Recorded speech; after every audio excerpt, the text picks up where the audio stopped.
ফের কাঁপল আফগানিস্তান। বৃহস্পতিবারের পরে ভূমিকম্প হলো শনিবারও। রিক্টার স্কেলে এই কম্পনের মাত্রা ছিল 4। ভারতীয় সময় ভোর 5টা 1 মিনিটে এই ভূকম্পন অনুভূত হয়েছে। ন্যাশনাল সেন্টার ফর সিসমোলজি জানিয়েছে, এই কম্পনের উৎস ছিল মাটি থেকে 10 কিলোমিটার গভীরে। এই কম্পনের ফলে এখনো পর্যন্ত কোনো ক্ষয়ক্ষতি হয়েছে কিনা তা এখনো জানা যায়নি।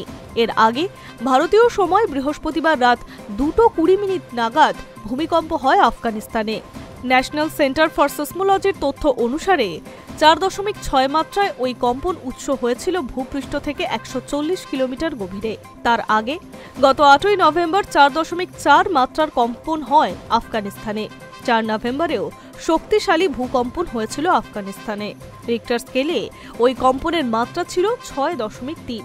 মাজার-ই-শরীফের কাছে হওয়া এই ভূকম্পনে মৃত্যু হয়েছিল অন্তত 27 জনের। তারপরে আফগানিস্তানের দিকে সাহায্যের হাত বাড়িয়ে দিয়েছিল ভারত। অন্যদিকে শুক্রবার সন্ধ্যায় ভূকম্প হয় তিব্বতেও। ভারতীয় সময় শুক্রবার সন্ধ্যা 6টা 47 নাগাদ এই ভূকম্পনের মাত্রা রিক্টার স্কেলে ছিল 4.1। মাটি থেকে 60 কিলোমিটার গভীরে ছিল এর উৎসস্থল। আফগানিস্তান এবং তিব্বতের দুটি অঞ্চলে ভূমিকম্প প্রবণ এলাকা অবস্থিত। প্রায় 2 দিন ভূমিকম্প অনুভূত হয় ওই এলাকায়। Hi news network.